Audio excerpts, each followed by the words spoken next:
Marami ang nagulat at nanghinayang matapos nilabas ng prestiyosong The Ring Magazine ang resulta ng kanilang 2025 Ring Awards.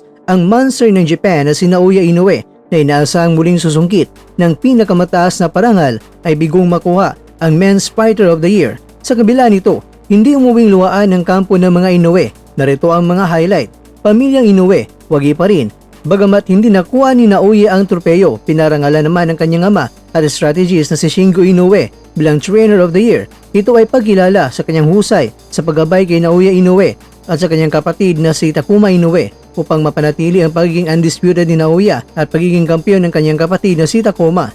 Ang nag-iisang dahilan kung bakit hindi nakuha ni Inoue ang Fighter of the Year ay walang iba kundi itong si Terence Bud Crawford. Sa taong 2025, gumawa ng kasaysayan si Crawford na tila mahirap ng mapantayan. 3-division undisputed king, siyang kauna-unahang boksingero sa kasaysayan na naging undisputed champion.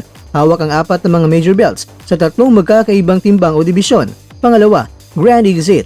Matapos ang kanyang huling panalo na nagsimento sa kanyang ligasiya, opisyal na nag-anunsyo ng retirement si Crawford. Ang kanyang perpektong resume at nominasyon ang nagtutulak sa kanya upang hirangin bilang pinakamahusay na boksingero ng taon bago tuluyang isabit ang kanyang mga gloves. At syempre, napaka-risky ang ginawa niya, umakyat na ng timbang at kinalaban ay hindi basa-basa at yan ay si Saul Canelo Alvarez.